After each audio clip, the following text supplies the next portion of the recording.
Welcome everyone to our Global Market Outlook event. It is really wonderful to see so many of you here with us. In fact, we have people standing at the back. So thank you and welcome. And I also want to say a big welcome to all of you that are dialing in virtually from across the globe. My name is Pia Cook from Standard Chartered's Advisory Solutions team. And on behalf of all of us here at Standard Chartered, it is wonderful to have you here with us today. We have a wonderful lineup of speakers, and if you take a look, there is an agenda on either side of the screens, and also for you dialing in virtually, you will see the agenda on your screen. With the global outlook remaining incredibly challenging, we have inflation, we have rising interest rates, we have wars in Ukraine. We know that there really is no better time than to bring you all together and to have a very candid conversation with a former central bank governor. And this will allow us to gain real insights into the challenges being faced by central banks all around the world as they try to combat the rising inflation. So with that, we're very thrilled to invite Mark Carney here today. Not only is he the former governor of the Bank of England, but he's also the former governor of the Bank of Canada. So he'll be joining us here today for a fireside chat with our CIO, Steve Bryce. Now, Mark and Steve are going to explore a number of topics. They won't just talk about inflation and the muscle power that central banks currently have at their disposal. They're also going to talk about climate change.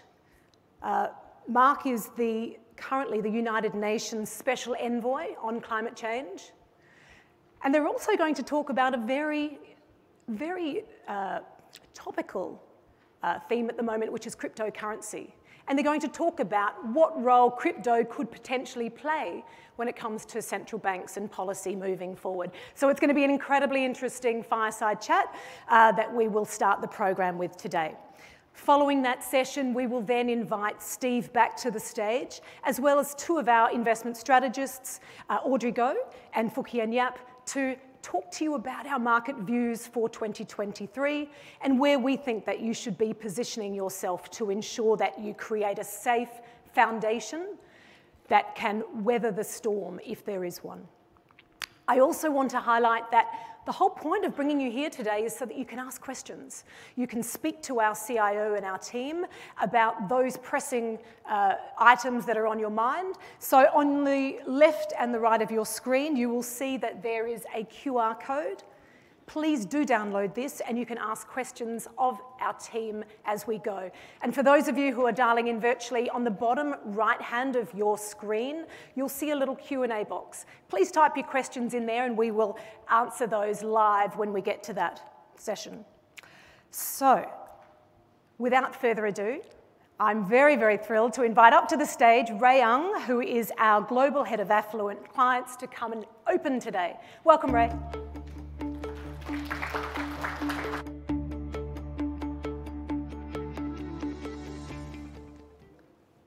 Happy New Year, 新年快乐. A very warm welcome to our valued clients, distinguished speakers, and dear colleagues. Welcome to our first Global Market Outlook for 2023. And on behalf of Standard Chartered, I want to wish you a very healthy, a very happy and new year for 2023. Now, as we enter this year, I would imagine that memories from last year's public market sell-off are still very raw in all our minds, right? And against this backdrop, the theme of you have seen just now, 2023 Standard Chartered's outlook, playing it safe, should resonate very well with you. So we'll go into what safe means later, but I think it's an important theme going into this year. For this year, we believe that sequencing your investments are going to be very important. How you sequence and what to buy first is important, what to sell later is important. Bonds is a great place to start. We have seen some of the highest yields offered in the decade right now. So it's a very interesting space. But at the same time, we also expect a recession in Europe and the US. So we need to be careful and therefore safe. But once the Fed starts to pivot from focusing on bringing down inflation to support growth and value, we think that in the second half, the equity markets will be very interesting.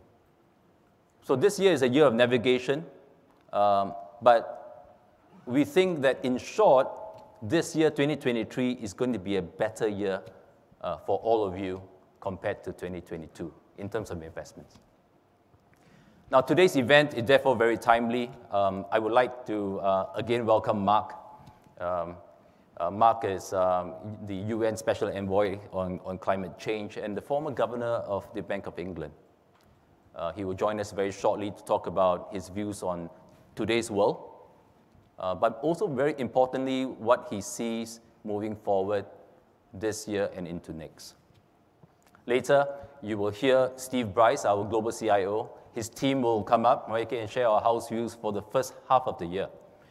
And we say first half of the year because it's going to be an interesting year to navigate. So his first half.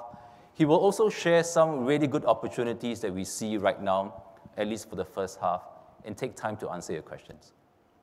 On this note, I hope you have a very fruitful program today, and we look forward to continuing our conversations with you to manage your wealth, to grow your wealth, and also to see investment opportunities that others may miss. So with that, have a wonderful afternoon and the rest of the day. Thank you very much.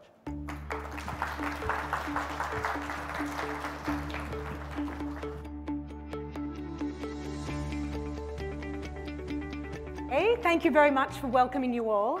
So we are now going to move to the first part of our program, and I will be welcoming to the stage Mark Carney, as well as Steve, our CIO. Please come up to the stage for your fireside chat. Now, while they're coming up to the stage, I just want to let you know that Mark has flown all the way from Ottawa in Canada to be here with us today. And when I woke up this morning and I took a little look at my weather map, it is currently a high of -10 degrees Celsius in Ottawa. So quite a contrast. Mark, very welcome to you today, and thank you for flying all this way. I hope you enjoy our warm weather while you're here. Thank you, Pia. What you didn't disclose is I had a one-way ticket here going back because of that temperature, but it's an honor to be here, and thank you, Ray and Standard Chartered, for having me. So yeah, I guess if you start perspiring later, it's not because of the interrogation, it's because of the change in temperature, right? Could be both. So, yeah. Okay, so yeah, I think for those joining online, obviously, if you do want to view this later or hear this later, then you can do so on our Money Insights podcast channel as well. But maybe let's get started in terms of the three topics: so macro, environment, climate change, and then we'll talk a little bit about cryptocurrencies as well. So we've got a fairly packed agenda. So in terms of macro, I guess we have to start with, this is the most predicted recession that I've certainly seen in my career. Normally economists are very good at predicting recessions as they've finished or around that sort of time, which is not super helpful. But do you share the concerns in the US and Europe that we're going to see a recession this year or next? Yeah, well, I mean, you're framing the question the right way, Steve, which is there are recessions and then there are recessions. So it's about location, but also duration, depth, characteristics of it. And I think the picture is shifting as we speak, and I'm sure we'll come to this. I would differentiate between recessions in G7 countries, specifically the US, the UK, and Europe, and the global outlook and the Asian outlook as well. Arguably one of the biggest macro events, maybe the biggest macro event of this year, happened last month at the end of 2022 with the reopening in China, accompanied by a number of structural policy shifts, the removal of the 3 lines in property, greater engagement, some greater clarity in the tech sector in China. All those aspects should provide, as we get out of this quarter, arguably, and into the balance of the year, quite a big stimulus to the global economy and some momentum. But let's go to where the challenges lay, which are first and foremost actually in my old hunting ground, if you will, the United Kingdom, which is in effect in recession. it has the challenges that the US and Europe has, and then on top of it, it has the added challenge of the adjustment to Brexit. So you have in the UK an economy that is weaker than Europe, which is being hit by the energy shock and other forces, but has a labor market that's tighter than the United States. And that brings me to the US, where I am in the camp where that it is almost certain that the US will enter into a recession. I would think sometime around the middle or third quarter of this year. And when I say it's almost certain, it's because it needs to. It needs to rebalance an economy that has too much demand for the supply potential of the economy. That's a product of, yes, partly a lot of stimulus coming out of COVID, both by the government and the series of fiscal packages, but also the Fed waiting too long, and I think they would acknowledge that. So it's partly that, but it's also because of bigger forces from COVID, from the rewiring of the global economy, from the energy shock, a series of supply shocks to the US economy. We're all facing these, and that's put the economy out of balance. And so we're in a situation right now, people have been talking about the prospect for a US recession for several quarters. Yep. The US economy has had more momentum, so that meant that it's been delayed. But the punchline here is that a recession delayed is not a recession avoided. In order to get inflation under control, they need to have a period where the growth of demand, or the shrinking of demand, is much less than the relatively meager growth of supply. And that's why the Fed has been as aggressive as they have been. I think they'll have a recession, as I say, beginning probably around the third quarter. Last point, if I may, and head back, which is, but as I said at the outset, there are recessions and there are recessions.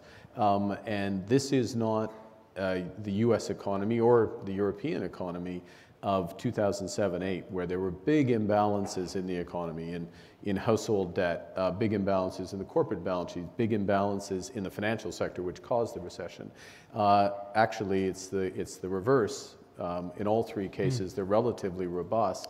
And that means that the prospect of, as inflation gets under control, and we can talk about exactly what that means, but as it gets under control, we have the prospect of emerging from this period of a slowdown in a much better position for the global economy. And I think that's what you and Ray alluded to it, as we shift through the year, markets look forward and they're looking forward to a better environment after a tough period. So I guess that one of the questions that people have, obviously in the past 12 months, we've adjusted from zero interest rates pretty much to significantly higher interest rates. I mean, you and I are old enough to remember where this is still quite low, actually, right? Or certainly not high. Do you believe that this is the new normal, or do you think when the recession hits that we'll get the Greenspan Bernanke put coming back and we go back to zero QE and business as normal as we've known it for the last 10 years? Exactly. So this is a critical question for the global economy, for policymakers, for portfolio construction. And I do think we're in a regime shift, but not a paradigm change. And so the economic paradigm hasn't changed, but we're in a regime shift in the sense, and I'll put it in personal terms. Look, I started in finance a few months before the fall of the Berlin Wall. I was working in the City of London. They have the fall of the Berlin Wall. That kicks off a process. We all lived through it. We all benefited from it, of global integration, of liberalization, of convergence of economic policy, tremendous wealth creation. But what happens from a macro perspective is that is a disinflationary environment. So we have prices are kept down as a consequence of the integration. I'll simplify it to the integration of China into the global economy. It's much bigger than that, of course. On top of that, what happens with the global financial crisis after that is the world, and certainly the G7 operates in a world where there is too little demand in the economy. And central banks are operating in an environment, and virtually the whole time I was a central bank governor, this was true, where the issue is that inflation is below target and economies are operating at less than their full potential. So both sides of the equation say stimulate. And the only question is how much? How do you calibrate that stimulus? And on top of that, the last factor in this regime, the old regime, not where we are now, is that these forces of secular stagnation, savings because of demographics, less investment because of asset-light economies, all those forces keep down the level of interest rates at which the economy clears. So those three forces are there. Fast forward to today. Now this process builds over time, but it crystallizes with the Russian invasion of Ukraine, that we have a couple of factors which move us out of a world where there's been too little demand to having a problem with supply, a series of problems with supply. Some of them are short term, they're in the commodity markets, we have an energy shock. Some of them are medium term, and we'll come to this, which is the transition towards a more sustainable energy sector. Some have to do with COVID and the aftermath, which, you know, we all hope it's not short term, it's sort of medium term, but it will ultimately fade, and we're working our way through it, and China's steps are part of that. Then we have much bigger issues where we all have a front row seat here, which is the rewiring of the global economy. Supply chains, people learn that it's dangerous to have very thin, concentrated supply chains because of weather, because of COVID shocks, and because of geopolitics, the new component there. And if I wrap that all together, it's basically a world that's moved from a high value, absolute priority on efficiency, which is this global integration, to a high value on resilience. That makes sense. You know, it's better to put money in your health system. Unfortunately, there's some tough parts of the world you got to spend on defense. You should have capital in your banking system. We should invest in the climate transition. That all makes sense, but those are all costs. And those are insurance premiums, if you want to think of it one way. And the point is that as we get out of this period, which, you know, the next couple of years, in my view at least, these forces are medium-term forces. So we've moved from a world where the global economy imparts disinflation, low prices, to imparts inflation. Now, last point, we can deal with that. It means slightly higher average interest rates. It means recognizing there'll be some volatility of inflation. It means spending on smart policies to address these structural supply side issues. But it is a different investing environment. It's one with higher resting interest rates, as I say, higher average inflation and some volatility on inflation, and you've got to put that into your equation when you think about how to construct portfolios and build wealth. Okay, I want to pick up on your smart policies point. So about the obviously the smart policies that Liz Truss employed yes. in terms of, so what does this all mean for fiscal limits? I mean, obviously the UK was an interesting case study in what not to do. What does it mean for other countries? Yeah, well, this is, I'm going to appeal to your safe element of your portfolio, which is, I think there are very important lessons from what happened in the UK. A couple of quick points. One, what Liz Truss was trying to do was the right thing. She had the right objective. She was trying to double the rate of growth, trying to attack the supply side, but went around it in the wrong way and paid, you know, a very quick price for it. And there's a real market lesson for it. So why did the markets punish the UK? You had unfunded tax cuts. You had no prospect of balancing these budgets aside from rhetoric, in effect. That environment is over. We're no longer in a zero interest rate environment where money is and liquidity is very high. So sovereigns, companies, corporate credit will be judged on the basis of their fundamentals. That's a good thing, by the way, because that brings discipline, but it's a different environment. Yeah. The second thing that they didn't do is they worked at cross purposes with monetary policy. So we're in an environment where in the United States, in the UK even, largely because of Brexit, in Europe as well, there is too much demand relative to the supply potential of the economy. You do a big fiscal package, I mean, people are hurting, but if you do a big fiscal package, you're adding to demand, you're making the problem worse for the central bank. That just means interest rates have to go higher. And it takes away, and it's destabilizing in that respect. The third point I'd make is that I think that one of the general lessons I would take from the experience in the UK is, look, there will be accidents, there will be volatility over the course of this year and into next year. Because we're in a rising rate environment. because the market is still, it wants to believe at least some return to the way things used to be. It wants to go back to that low inflation, low interest rate environment. There's been a begrudging acceptance that the Fed may go to 5%, but it's almost as if all the chips are on 5% in terms of Fed fund rate. And you think they can do more? I think they can do more. Certainly the balance of risks is that they will go higher than that, because inflation proves more persistent in the US. So there's people who are positioned, there's segments of the market that are positioned for a relatively benign outcome. And if the Fed has to go higher, which it could well do. I personally think probably 5.5, maybe a bit more. If it has to stay longer, we have a slightly different view on this, which is what makes a market. But I think it's reasonable that they will stick at the level they get to through into 2024. Okay, so let's pick up on that. Could I just make two other quick points, which just so I get them on the record in case they haven't, which is Japan is almost certainly going to have to exit yield curve control. That is a very difficult thing to do. That can bring volatility. It will take tremendous skill in order to do that. So, and then you have also potential pressures that could come if, an important point just again to get on record, which is the market thinks inflation is coming back to 2% in the US. What if it doesn't? What if it comes back substantially but ends up just around 3%, maybe a little less than 3%, that trade-off with much higher unemployment already, inflation's still sticky.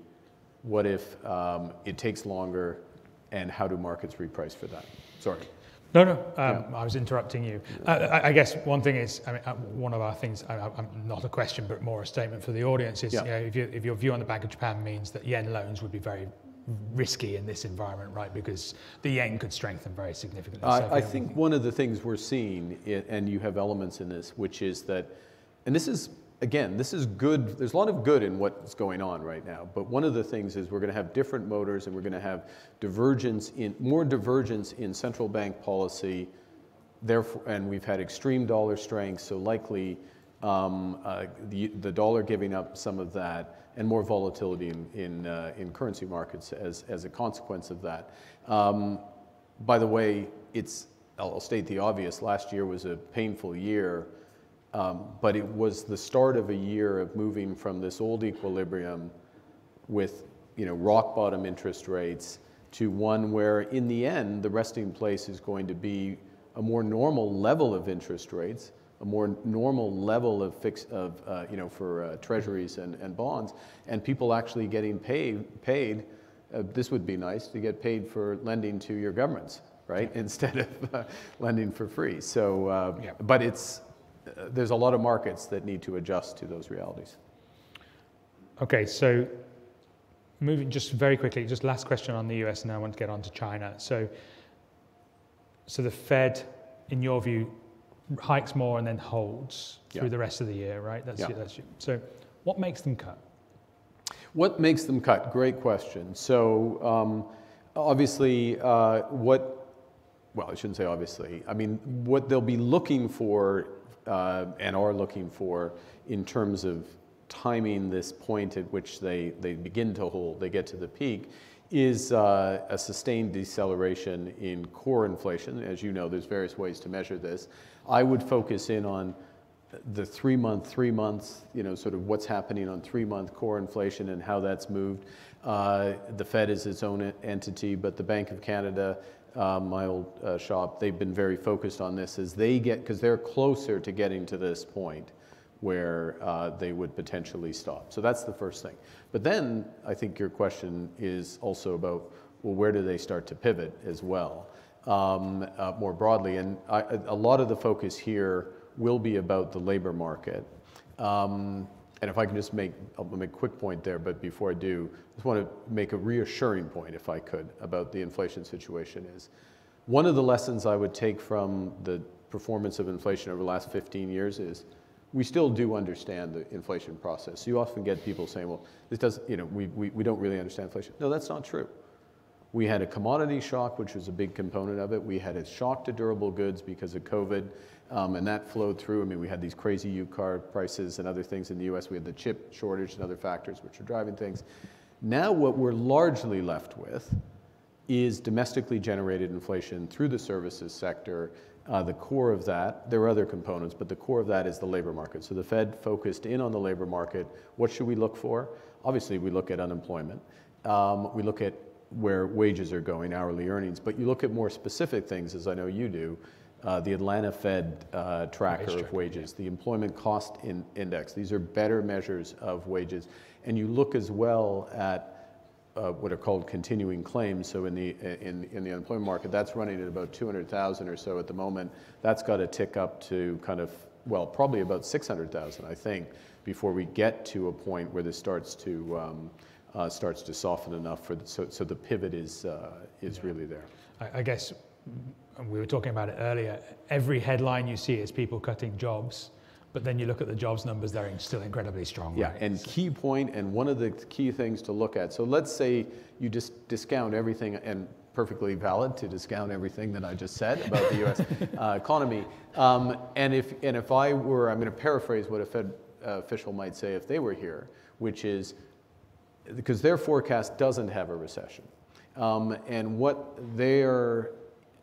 key to this is that the nature of the U.S. labor market will shift. In other words, what they have right now is a huge number of vacancies for everybody who's unemployed, historically high. It's almost 2 to 1. It's come down, but it's almost 2 to 1, which means that there's a lot of pressure that's there in the labor market. I lose my job, but I can basically find another one.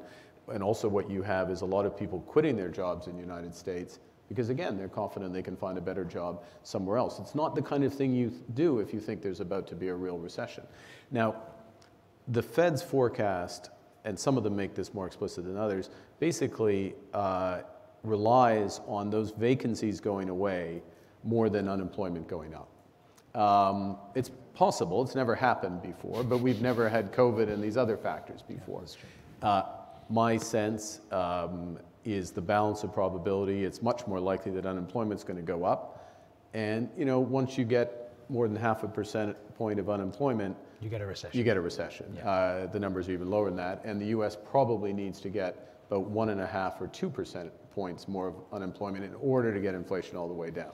So it's not really, the balance of probabilities here make it very likely that we end up there. Okay, let's move on to another topic of yours that you talk a lot about in terms of climate change, right? So one of the stats that you've given is that we need to see an 8% reduction a year in terms of carbon emissions for the next 20 years to meet 1.5 increase in the global temperature. COVID year when everything stopped was 7%. So let's round it. So basically we got there, but we only got there by shutting down 1/3 of our economy, right? Correct. So is that the solution? Is it game over, or is that what we have to do? Well, I think it's a very important point. And it's a great question because it's a point I often make to some whose solution to climate change is stop doing what you're doing, stop living the way you live, stop traveling, we did that. And we barely made 1 year's worth of reductions. We all did that. And so what it reinforces is that we need to invest and grow in order to get emissions down. So in Asia, it's an additional $1 trillion annually, additional, not just repurposing of energy investment, but it's an additional amount of that in the energy sector largely, in order to get emissions down, start following that path. Globally, the number is somewhere between 3 and 4 trillion. So it means that there's this big need for investment. That's one point. The second point is that actually the scale of investment opportunities that are profitable, highly profitable, running through infrastructure, renewable power, and others today, including very much in this region, are enormous as well. And the other bit of good news is that the financial sector, and Standard Charter has been at the lead in this, has swung around and is now looking for these opportunities, in fact, valuing their own balance sheets on the basis of whether or not their loans, their investments are aligning with that pathway you talked about. And to put numbers around this, because this is all about numbers, the orders, I give you big numbers for investment, the collective balance sheets of those financial institutions who say, we're going to shift over time to backing companies that have plans to take the curve of emissions, their curve of emissions like that, it's $140 trillion. That is 40%. It's more than 40% of global financial assets. It's absolutely enormous. And it means that there's lots of people at Standard Chartered and other banks and other asset managers that are fanning out to their clients and saying, listen, if you've got a plan to get emissions down, we're going to help you. And that tells me two things to bring it back to the macro, away from the climate, but back to the macro. One, there's going to be a lot of investment. Maybe not as much as we need. I mean, I can't guarantee it, but there's going to be a lot of investment. That's going to bring growth, a lot of growth with the multipliers from that. And secondly, on the margin, that's going to push up the average interest rate that is needed to clear the economy, the so-called equilibrium interest rate. And even my friend Larry Summers is beginning to acknowledge that maybe secular, well, I shouldn't say that. Larry's very disciplined. But this is one, you don't always agree on things. Well, that's, I mean, yeah. And I know it when I do. I hear it when I don't agree with him. But he, I think we recognize that the balance of probability is that that equilibrium interest rate is moving up. Yeah. And that means that, for a given level of interest rates for the Fed, or the Bank of England or Bank of Canada, it's not as restrictive as it would have been a few years ago. So they need to have restrictive policy, and it means that it won't come down as much as well. So one of the things we'll talk about today is scheduling your investments. I guess in the climate change space, how do you see the scheduling of investments and rollout of measures to address it? Yeah, I think we're in a phase right now where wind, solar, wind power, solar power, obviously hydro, nuclear, these are proven technologies. The first three are, I would say almost wildly economic relative to the alternatives. So if you're looking for new power to be brought on, it just makes sense. What's called the levelized cost, so the all-in cost is just cheaper than coal. The issue, very much an issue in this region, issue in Indonesia, for example, Vietnam, is a lot of the coal is relatively new build, and so the issue is shutting that down in order to ramp it up. There's been a couple of big financings that actually are going to do that, which will help, and these are $20 billion orders of magnitude financings, and they'll help make those reductions actually quite quickly. But the way I would think about it, to bring it back from an investment perspective, so there's big infrastructure, proven technology, rolling out at scale around the world, Europe, the US, this region increasingly in Asia. And that is the story of this decade. Now, and that's infrastructure, low to mid-teens type returns, very clear, and it's something to scale. At the same time, the new technologies that are going to be the stories of the end of this decade in the 2030s, think hydrogen, carbon capture and storage. There's opportunity to invest in those today, but let's be clear, you're investing in growth equity, you're investing in higher risk. But these are technologies, and I can't guarantee you on the companies, but these are technologies that, in my view, will work, and they pretty much have to work if we're going to be on that path. And then, but that's, growth equity. People in this room know how to take that type of risk, you know how to take that type of risk. And then the last set of technologies, which are sort of the later stages of the 2030s and the 2040s, that's something called direct air capture. So you're taking carbon directly out of the atmosphere. It's small modular reactors in nuclear. It's potentially fusion, but as you can probably sense as I'm saying all that, this is more on the venture capital end of the spectrum. And you know what? We need all of those. Last point, if I may, in terms of how we say that, but get it in, because I can see the clock going, which is that there's a whole emerging class of investments in nature. So think reforestation, think of mangroves, think carbon credits, even biodiversity credits. And those will become important because, to go back to where you started this question, which was around the 8% a year we need to get down, those calculations are based on the simple physics of climate change, which is it's the stock of carbon in the atmosphere which drives the temperature. And there's something called the carbon budget, which is being eaten up as we emit it. Well, nature-based solutions, reforestation as an example, they expand the carbon budget. And actually there's lots of reasons to do it, but there's huge value to doing that because it creates more time for us to bring on hydrogen, to bring on direct air capture, to bring on these other technologies as we roll out. Okay.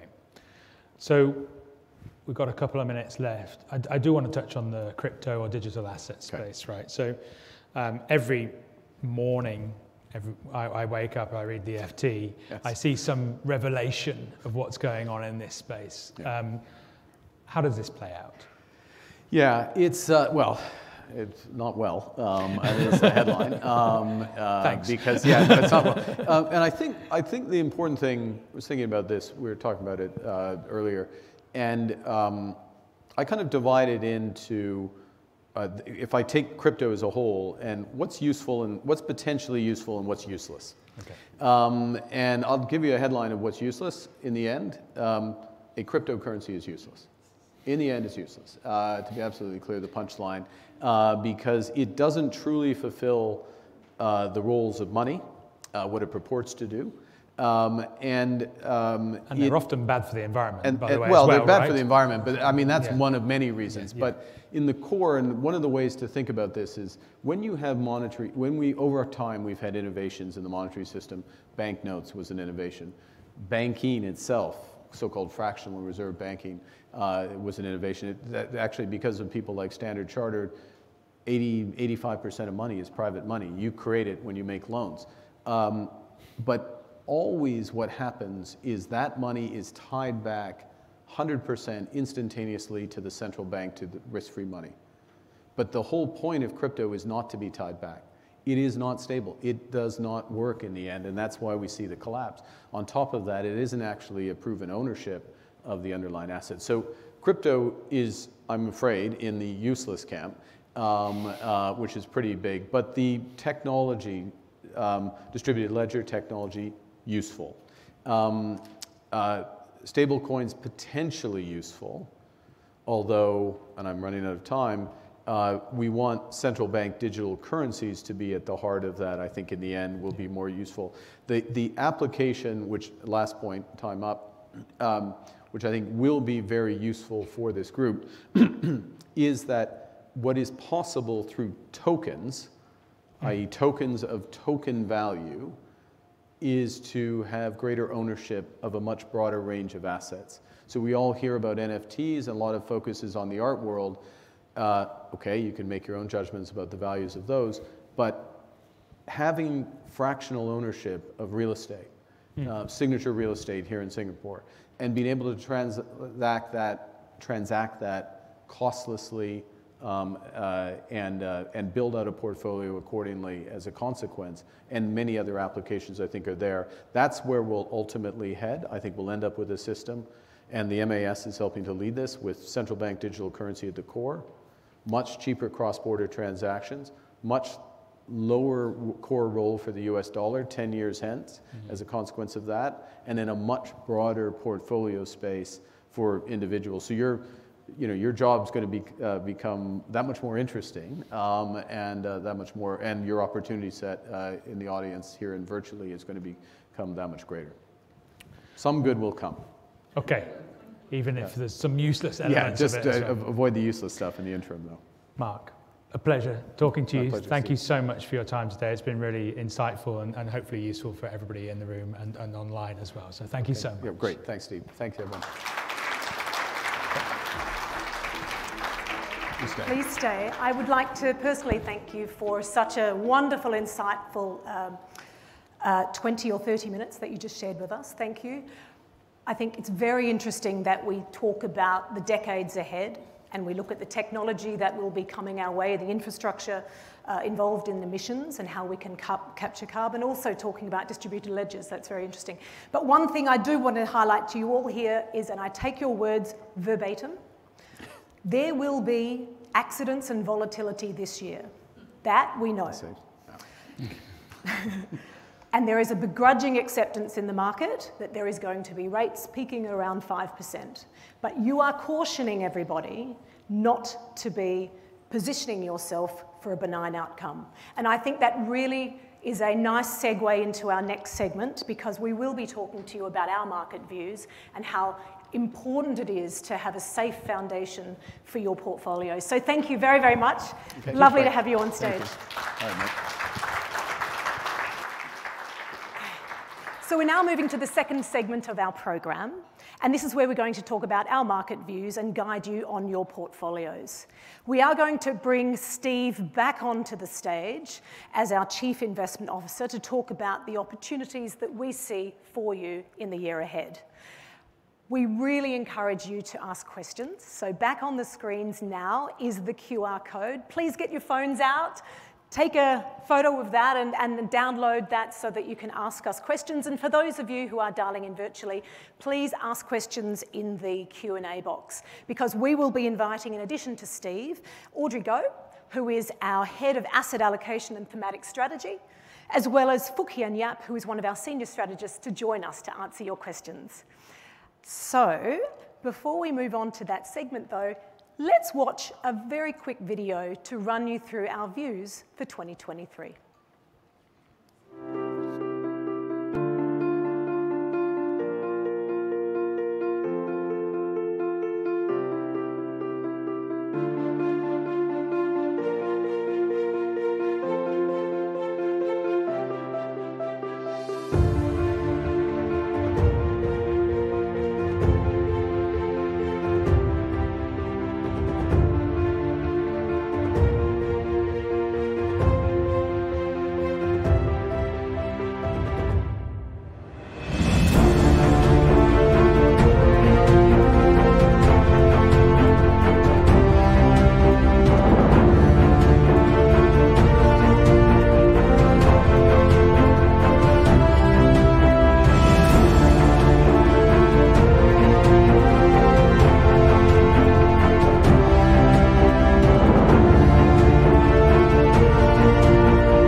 Hello again. That was a really enjoyable conversation with Mark Carney. I really enjoyed it.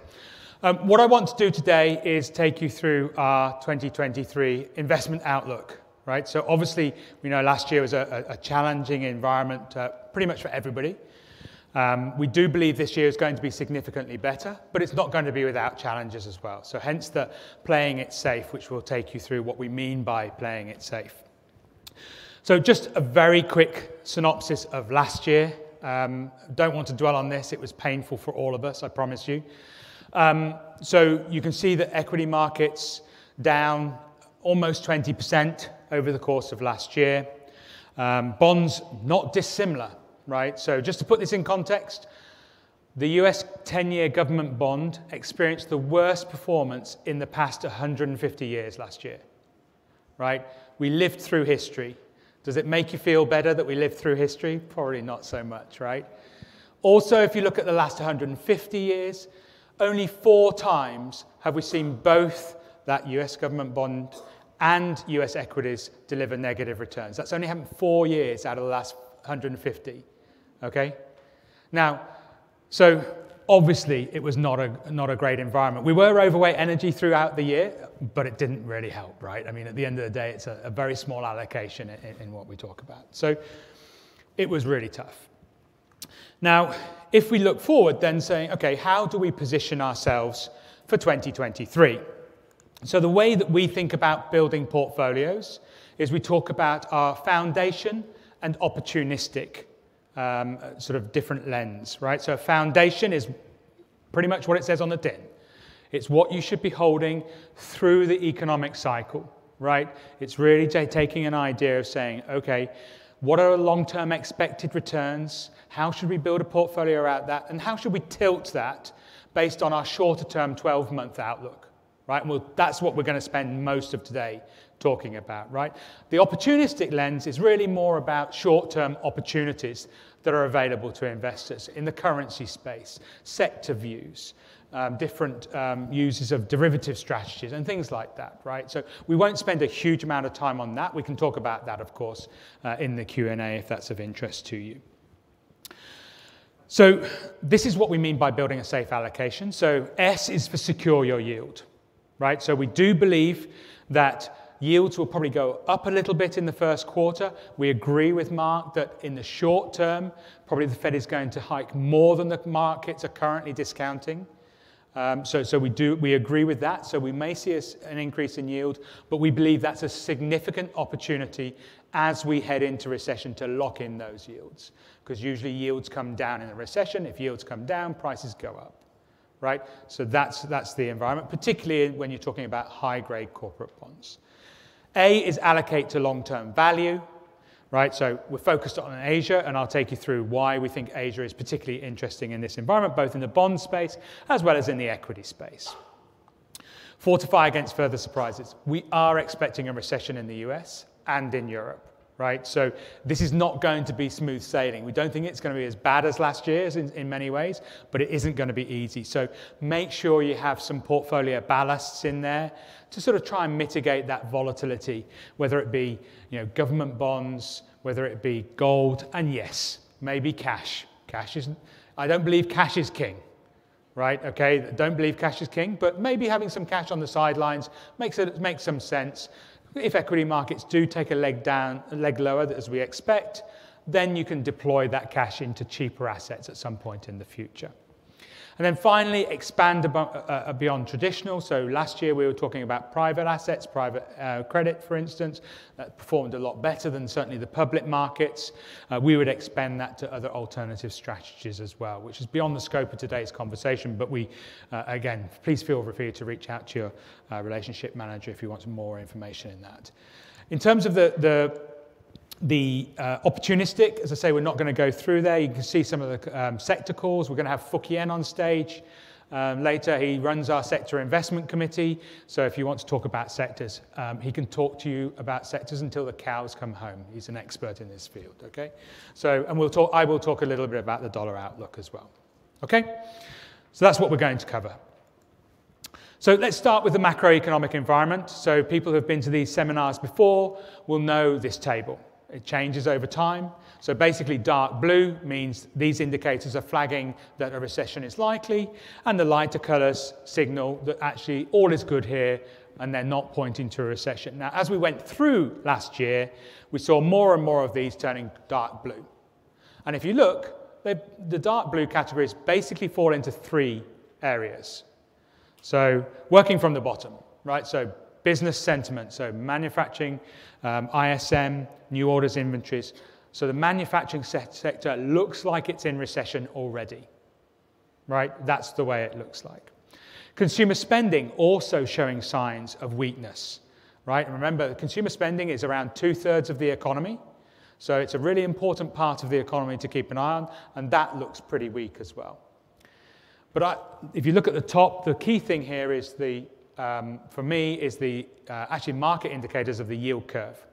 When the yield curve inverts, that means that the market is viewing central banks have tightened too much already and will be forced to cut. Okay? And they usually do that when you go into recession. In fact, two out of those three indicators have a 100% hit record. Every time they've gone inverted, you've seen a recession in the ensuing 2 years, right? So 100% hit record. And that's going to be important when we talk about equities later, right? What's not pointing to recession, the main area here, is the labor market, right? The labor market, as I was talking with Mark about, is still very strong, right? So from that perspective, that's what's giving some people hope. It's allowing the Fed to forecast that they won't have a recession, even though I strongly believe behind the scenes they realize they're going to create a recession and they're okay with that, right? So, but that's the area of strength. If that was to keel over, then basically when that keels over, we're in recession already. Okay? So that's the view of why we think. So on balance, we're a 75% probability of a recession in the US this year, right? And it's not it's a consensus call. I've never seen a recession as being a consensus call before, right? And it's a consensus call now. The good news is, yes, it's bad in US, it's bad in Europe. We've heard it also, Mark saying the UK is effectively already in recession. But China is on the other side of the equation. So we've been talking about this last year, saying China is stimulating when everybody else is tightening monetary policy. But they were pushing on a string. What do I mean by pushing on a string? Well, if nobody can, with certainty, be able to move around the country, it doesn't matter how much money you give them or how much stimulus put into the system, it's really difficult to get the engine going. And I agree totally with Mark. Actually, probably the biggest thing that's happened over the past 6 months has been the removal of mobility restrictions. Right? And we believe that's going to take the chains off the Chinese economy. We were already anticipating, based on an assumption that mobility restrictions would be eased only in Q2 of this year, that consumer spending would contribute around 4 to 4.5% growth to the Chinese economy this year. That was 1% last year. Right? So you can see the big change. Now, obviously, they've brought that forward. It means that, yes, Q1's going to still be challenged, right? Because we see the health crisis this is creating, right? So we can't ignore that fact. Factories have been shutting, etc. But we will get out the other side. That's what the lesson of the global economy is. And then we would expect the economy to do really well. So from a global economy perspective, that's really good. It probably makes the inflation managing harder in some ways, right? So it's not all positive, but it means from a growth perspective, it probably does mean that we're going to be, a little less unhealthy, maybe is the best way to put it, than we would have been otherwise. Okay, so we talk about bond markets, right? So we said, Raymond mentioned we want to schedule our investments. So we're talking about scheduling our investments into bonds first, okay? Now, the headline macro view is very simple. We go into recession, ultimately, and you can see Mark and I disagree slightly on the timing of this, right? So we believe that we're going to see rates lower, down from the peak by the end of the year. So we're seeing around 75 basis points of cut in the second half of the year, right? But if we get that recession, it means interest rates will ultimately be cut, markets will price that, and bond yields will come down, bond prices will go up, particularly in the investment grade space, so the high credit quality space. So that's the macro argument.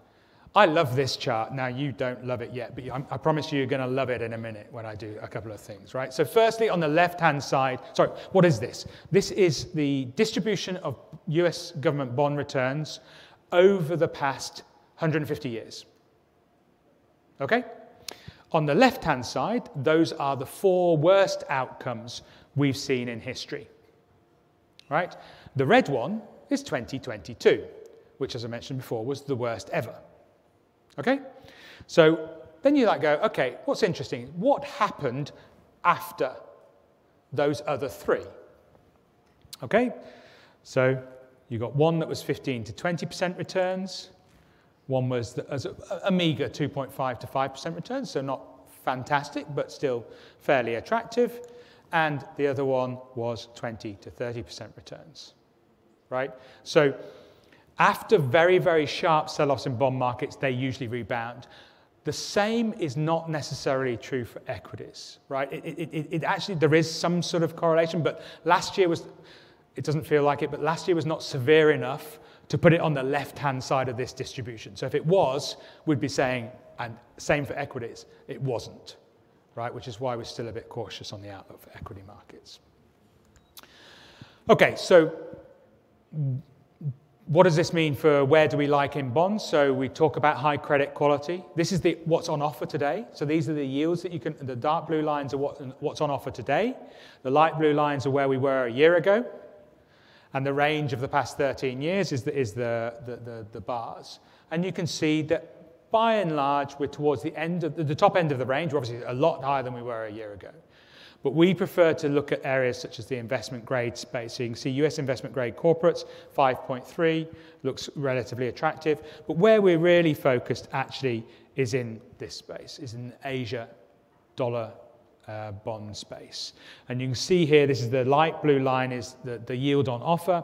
You can see, obviously, like all bond markets, we saw the yield go up very sharply last year. Asia dollar bonds actually did outperform last year. We were over 8 last year, they outperformed. They still lost value. They just did better than other areas. I know that doesn't excite you, but we do expect positive returns. We think 6.5% yield is relatively attractive in this space. It's 85%, the asset class is 85% investment grade, only 15% high yield. And actually, as we discussed earlier, even in the high yield space, some of that's Chinese property, around 5% is Chinese property. Obviously had a really, really tough point, but they are starting to ease policies there. So maybe that's going to be, it's certainly going to be less of a, nothing certain, highly likely to be less of a challenge this year than last year. It may actually be a tailwind, it's possible. Now, equities.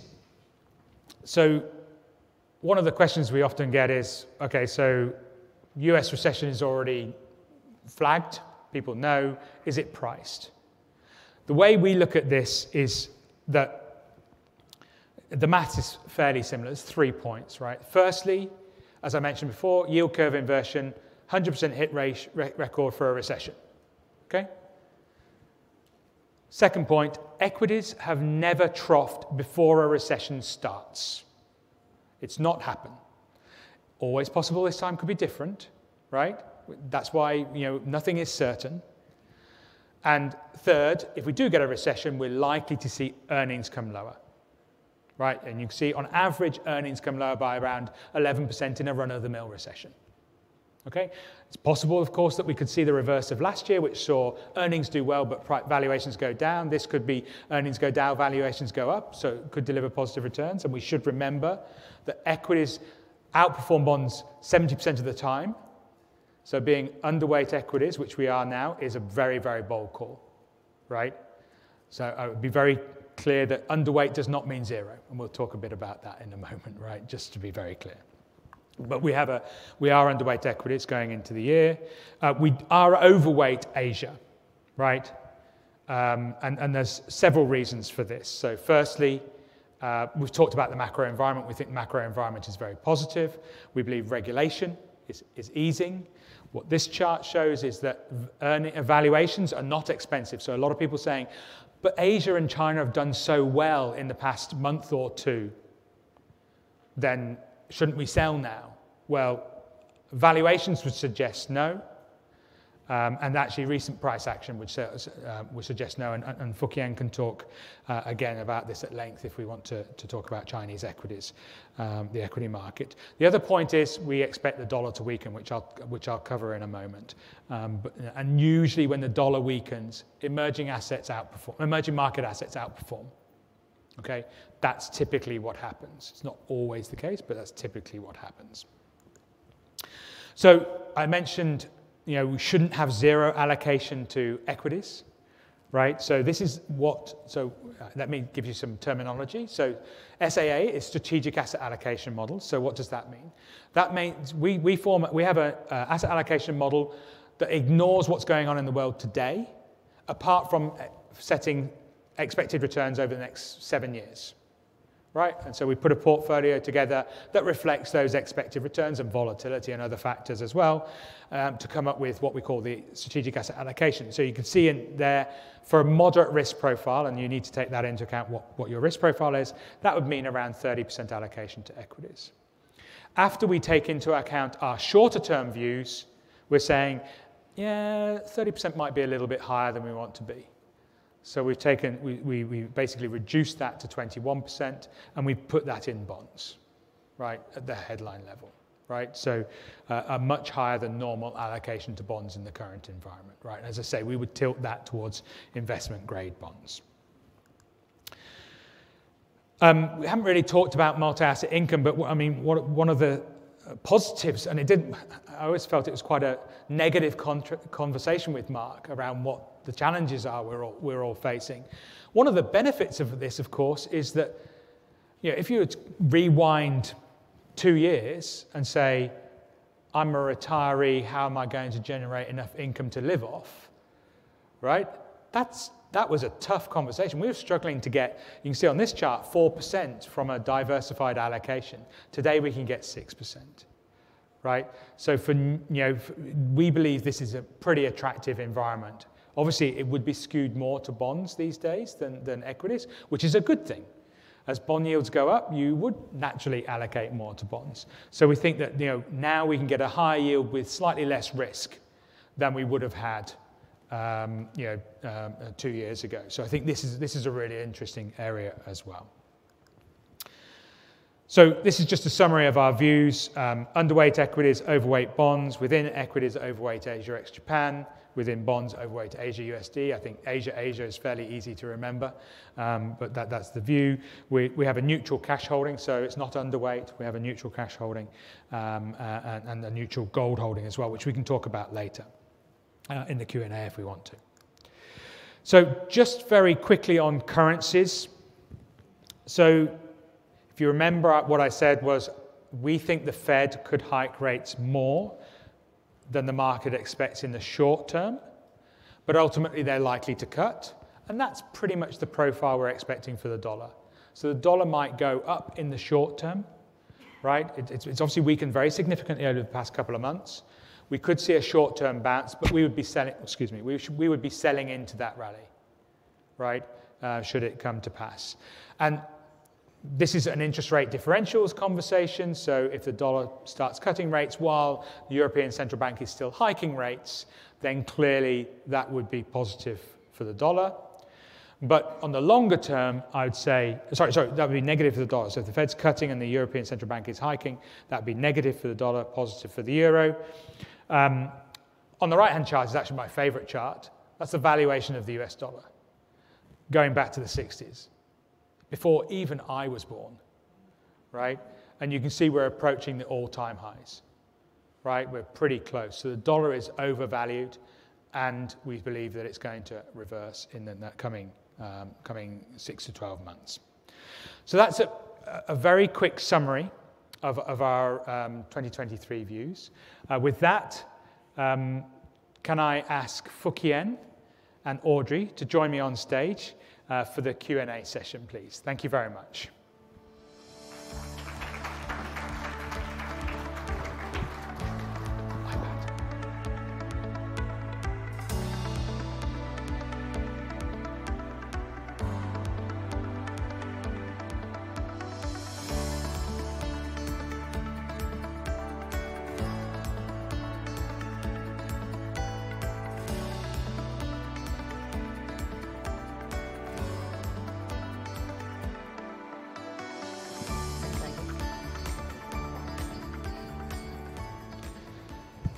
Okay, well, the final stretch. So thank you everybody for your questions. We've got quite a few questions. It's not too late to vote on the questions that you like or add questions as well. So please do feel free to add your thoughts to there. Let's start with some of the questions. So not something we've covered today, Audrey. Your favorite topic outside of your job, right? So it's a question about Singapore property, right? So and talking about the price of property market in Singapore has risen significantly. Will there be a correction, and how soon will it happen? Not a big question at all. That's the $1 million question I also want to know. So I actually did a bit of work on it over the end of the year. And because, you know, interest rates have gone much higher, and we have seen fixed mortgage rate as well, hitting 4.5%, which has been probably a 10-year or 15-year high, right? So normally when mortgage rates are high, it tends to suppress price. Property prices, theoretically speaking, should be under pressure because higher mortgage rate, higher mortgage payment impact affordability. But do you know that the housing inventory in Singapore is at a 14-year low? So what this means is the supply of housing to be or available to be sold in the market is actually quite limited. So what this means is even though interest rates have skyrocketed higher, I think from a price perspective, it will probably be quite resilient because we don't have that many available units at 14-year low, and government probably have to add more units as well over the years. And don't forget, many different countries, we only just opened up maybe for the last 1 year or so. So even in terms of labor markets to, you know, get houses constructed properly, completely, for example, that also takes time. So I think in terms of, you know, downside to prices, I would say yes, perhaps a little bit, but probably not by as much as what people were expecting, given the sharp rise in interest rates. Okay, there's a question that I don't believe, I really want to answer it, but I'm not allowed to talk about it. So it's about our CIO portfolios. So all I will say is that you know, we set up some things that, last year. Performance actually has been pretty good.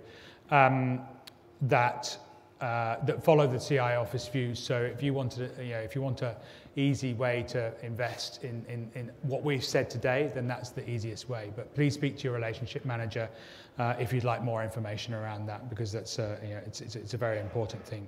And it's a good, the way we look at it is it's sort of like a foundation type allocation. Okay, so maybe I'll come to you with the next one. So Fukian, so we've talked about emerging economies. We've spoken a decent amount about China.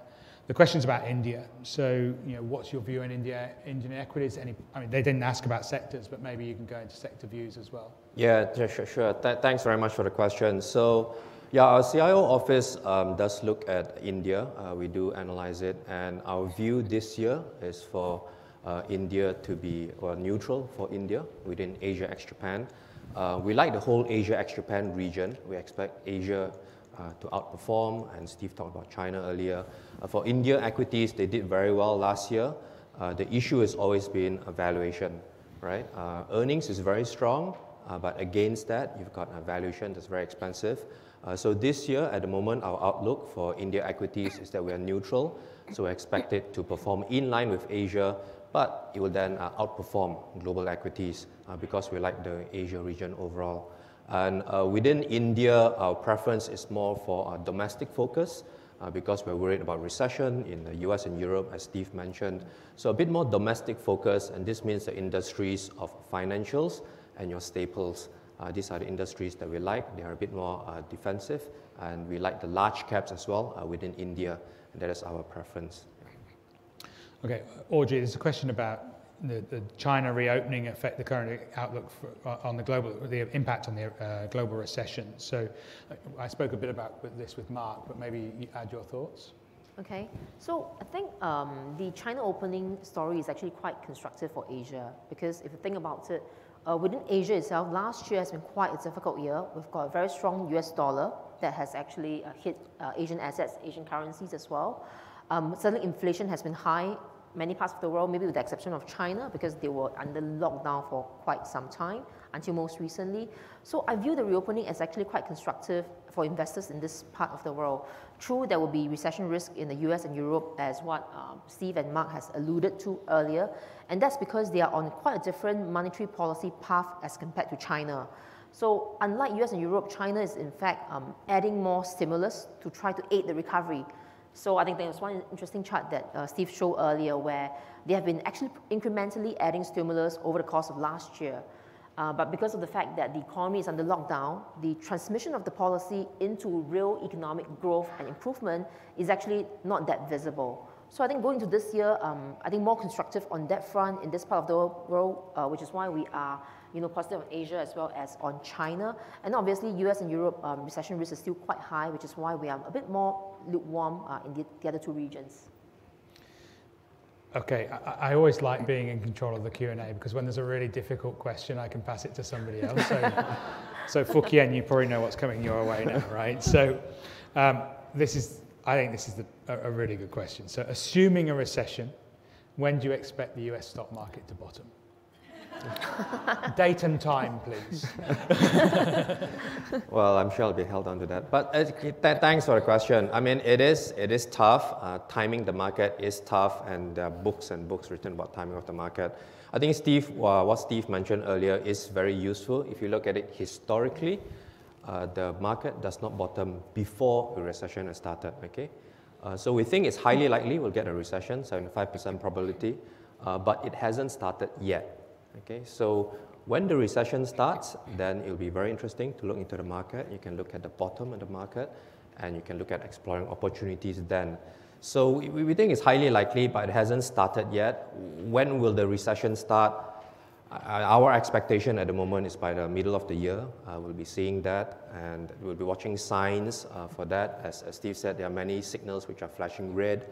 Our labor market is still very strong. And the Fed seems to be determined to weaken the labor market, so we need to watch for that. And when the recession starts, and we think there'll be earnings risk, valuation could come down, and the market, we do expect the market to test the lows again in the S&P. The lows is about 11% lower than where it is today. So when it tests the lows, and then after the recession starts, we think there is the opportunity. I mean, timing, it's hard. I mean, if we expect recession to start by the middle of the year, it'll be second half of the year. We'll be looking at that. And so, yeah, do keep track of our publications and what we write. We'll be looking at that very closely as well. May I maybe take it one step further? Because I almost think that it's really difficult to predict recessions. In fact, I think that's a track record, right? Economists, they have predicted 11 out of the last 9 recessions or so. But I think from an investor perspective, and in fact, we have done some quantitative work on the back of that as well. We looked at basically the last 2 most severe recessions in 2007 as well as .com, where we looked at what happened if you were to enter into the market 1, 2, and 3 months before the bottom in equity market, and what happened after the bottom of the equity market, and then you enter it 1, 2, and 3 months later. So basically, if you were to be too early, right, so you will probably experience some temporary losses until the bottom is being met.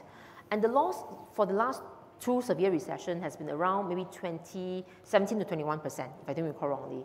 But however, if you're too late into the market, you'll say you're 1, 2, and 3 months after the bottom of the market, then you enter the market there again, then the opportunity loss that you see, the opportunity cost you see is actually between 20 to 32%.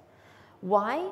Because normally in the early parts of the recovery, markets rally very, very strongly, and most people are actually caught off-footed as a result of that. So I think from an investor perspective, from a long-term investor perspective, I would think that an easier way is to gradually phase in, maybe via dollar cost averaging.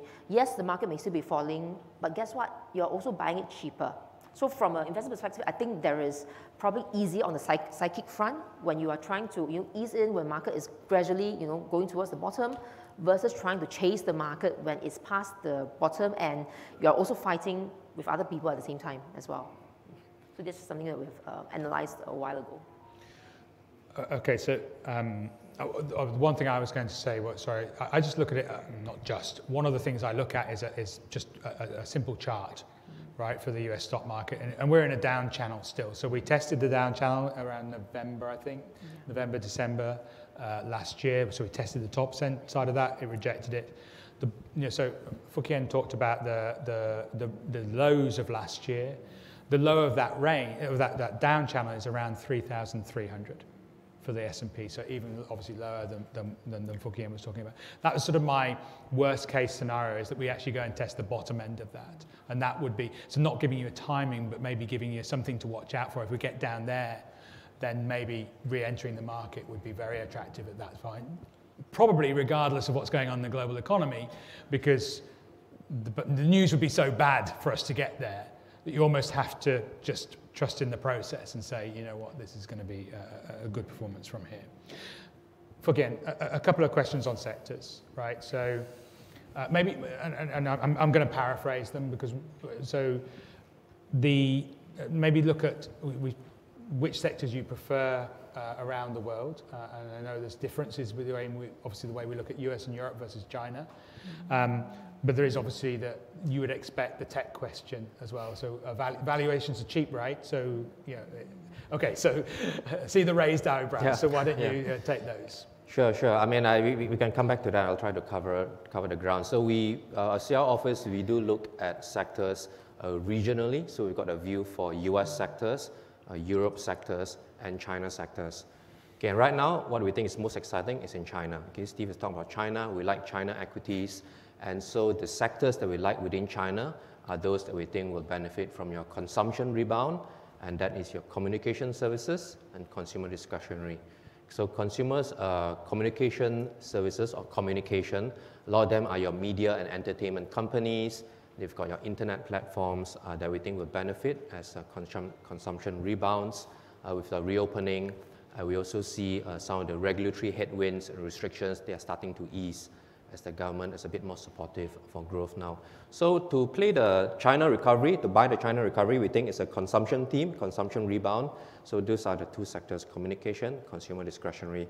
So we like China equities. Within US and Europe, we are more cautious because of the recession, and that is reflected in the sectors, therefore, that we think will outperform in those regions, typically your more defensive sectors. So in the US, we like your staples, and then your healthcare industries. These are typically very defensive industries.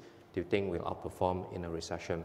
Good earnings track record through a recession, very stable companies. We also like energy, and energy is something that's different. I mean, there are arguments in a recession, will it outperform, not outperform, but we do think energy can still continue to outperform. The world is moving into a market where energy security is a very important thing, right? We see now with the Ukraine war, everyone now is worried about energy security. So we think that is a very important thing. Supply is very disciplined. That's why we like energy as well. Just quickly on Europe, what we favor in Europe is also energy. For the same reason, energy security is very important. And also we like the financial sector in Europe. The financial sector in Europe is pretty much a value play. It's trading at a very deep valuation discount. But you see the interest rates are rising, and that's very supportive for the banks, very supportive for interest income in the banks.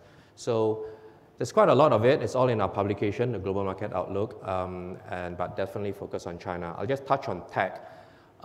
Yes, tech has come off, and presumably I'll just focus on US tech. So that's the interest, I guess. It has come off, but compared to its own history, valuation is still above the average, okay? And compared to the market, valuation is also above the market. I think tech, last I looked at it, is about 25% premium compared to the broader market, looking at your 12-month forward PE valuation, and that is above the historical average. So it has come off, but we think, with interest rates, going up still, that is a headwind on valuation. So to be clear, our view on US technology is neutral. We expect that tech will perform in line with the US market, and there are still some kind of valuation headwinds from your rates to come. Okay, I'm going to take one last question. A few questions on, is a recession a done deal?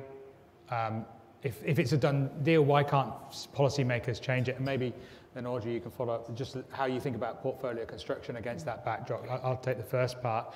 So I think that from our perspective is, we have a 25% probability that the US will not hit into recession this year. So it is definitely a possibility. It would be strange. I mean, it sounds fearful of, I guess I'm fearful of being wrong, right? It'd be lovely if we didn't get a recession, but my fear is that a recession happens in 2024 rather than 2023, which is quite possible. 1/3 of the time, recessions from the inversion of the yield curve takes 14 months or longer. Given that happened in October, November last year, that would actually push us into 2024. So it's possible that it still happens. It just doesn't happen this year. And then markets could still do quite well until it becomes clear that we're heading that direction. So that's a possibility. In terms of why policymakers can't stop this, they can. They just don't want to. They think fighting inflation is more important than avoiding a recession, right? That is what they are fearful, that if they give up on fighting inflation, then they'll be fighting inflation for the next decade, right? Whereas if they can fight inflation now, even at the cost of a recession, then we can come out of this, and then the economy will be set up to grow again in a more sustainable, lowish inflation environment. And you heard Mark's view on that might not be 2% going forward, or 2% might be a challenge. But that's the reality. I think they're comfortable. They don't want it, but they realise that that's the best bad outcome they can have. Maybe, let's put it like that. Audrey? Best bad outcome. I like how you phrased it. Which is why I think as investors, right, and given that a lot of things in the market are not binary, it is all in probabilistic terms, which is why when we are constructing our investment portfolios, we also need to cater for a certain element where what if our views don't pan out correctly? So if you were to look at our model portfolio, which we publish every single month behind our global market outlook, so you get it updated on a monthly basis. For a moderate profile, and obviously we have many, many different profiles, you can refer to them depending on what's your profile. So for moderate profile, we have about a 55 allocation percentage in terms of allocation to fixed income. That's our preferred asset going to this year, given that we're seeing a peak in Fed hiking cycle. But we also have another 21% equity exposure as well, right? And then there'll be some other asset classes such as alternative, which also have some beta to equity markets, about 10%, and then maybe another 10% in cash and 5% in gold, to really help to cater to potential risk scenarios from happening. So we talk about ballast for portfolios in terms of surprises and the need to fortify our portfolio against surprises. And that's why we still have a bit of gold, a bit of cash, as well as a rather chunky bit of bonds, given our more positive view on bonds, say, relative to equities as it stands today. And obviously, if the economy were to slip into a recession or even a severe one, then your bond component will do exceedingly well, actually. But on the other hand, if let's say the US really does manage to avoid a recession or even a very mild recession, which is increasingly priced, then what this means is your 20% component to equities and 10% component to odds will probably provide you with some of the tailwinds when it comes to appreciation and growth. So I think we need to look at it from a portfolio standpoint, which we can get them on a monthly basis from our RMs as well. Audrey, Fook Hien, thank you so much for your time. Really enjoyed talking with you and chatting with you about the questions. Pia. Well, and a big thank you to all three of you. Thank you so much for answering all your questions. And I would like to especially thank the person that asked our panel when the S&P 500 was going to reach the bottom. Because although you evaded that very, very well, Fook Hien, I think it does just remind us of the importance of sitting back and waiting for the market to bottom. We're always waiting for a cheaper price, for a bargain. And but I think what was lovely was that Audrey reminded us of the opportunity cost of doing that and how important it is to just make sure that you're invested, because if you miss those when the market turns in these very volatile markets, can be very, very difficult for you to actually get those gains back. I'm going to ask one last question of you all. Sorry, this is not scripted, I'll tell you that. You are our specialists, right? We're all here to learn about what we're going to do with portfolios in this year. What is the very first thing you're going to do in January to your portfolio to make sure that you're doing the right thing for your future? And I'm going to start with you, Fook Hien. Rotate a greater proportion of it towards China. China, the big reopening. Yeah. Well, for my spare cash that I have, I will look to deploy it over the course of this year. That's the spare cash. It's not all in cash. It's not, because I also have my own foundation portfolio, because we need to beat inflation, and cash alone can't beat inflation. But I'm sure all of us have some spare change and spare cash lying around somewhere. So you might want to think about deploying them over the course of this year. Spare cash gets deployed once we see the opportunity. And finally, Steve? I guess for me, it's trusting in the process. So, obviously we spend a lot of time coming up with the views and and trying to figure out what's going to happen, while also taking a sort of foundation portfolio approach. So I will be looking for opportunities to add to our foundation portfolios generated by the team. So yeah. Fantastic. Thank you all again. Big round of applause for our team from the CIO team. So look, Big thank you to each and every one of you for making the effort to be here today, and for those of you who have dialed in from all around the world. I just want to remind you of the importance. Today you heard about a strong foundation and how important it is to really build that. All these wonderful trades that we do and the opportunistic ideas, they're great, but we need to make sure that we have a very strong foundation to really set us up well for our goals and meeting our needs. So that's my key message. We are very committed to helping you do that. So please do reach out to your advisors and they can help you to do that. Our very last, the ending of today, now that I've said my thank you, is to please take a look at our video. This is a reminder of how we at Standard Chartered can help you on your investment journey. Thank you again. How confident are you that your wealth can meet your future needs and goals? At Standard Chartered, we are committed to helping you grow, manage and protect your wealth through SC Wealth Select.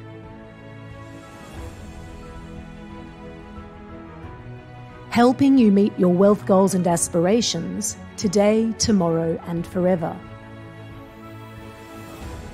Today is about ensuring you have the means to meet your needs and lifestyle in the near term. Tomorrow focuses on growing your wealth to meet your longer-term needs and aspirations. And forever, providing legacy planning for generations to come. But achieving this requires careful planning. Are you following these important principles to successfully grow and protect your wealth? SC Wealth Advisors use 5 wealth principles to guide your wealth decisions. Our first principle is discipline. Be sure to create an investment plan and follow it. Stay focused on your investment goals and ignore the noise. Diversification. You can achieve greater stability in your portfolio by diversifying your investments across asset classes, geographies and sectors. Time in the market. Be sure to buy the market with a long-term view rather than trying to time the market lows and highs. Risk and return. Understand the risks and remember that no investment is worth the risk unless you get a commensurate return. And protection. Protecting your wealth against life's uncertainties brings you peace of mind.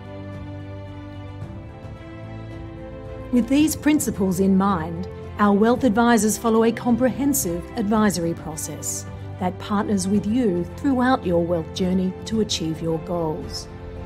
In Showcase, let us show you how SC Wealth Select helps you grow your wealth. Through our diverse intelligence, strong open architecture investment platform and robust portfolio construction process. Through Discover, we want to know you better, to better understand your needs, preferences and life goals. Then we Propose. We help you design diversified portfolios tailored for you, leveraging our CIO views to grow, manage and protect your wealth. Through Implement, we help you implement your portfolio seamlessly and transparently. And most importantly, we monitor and review, because it's important to undertake regular health checks of your portfolio so you stay on track to meet your objectives. Wealth expertise made to matter. SC Wealth Select. Speak to us today.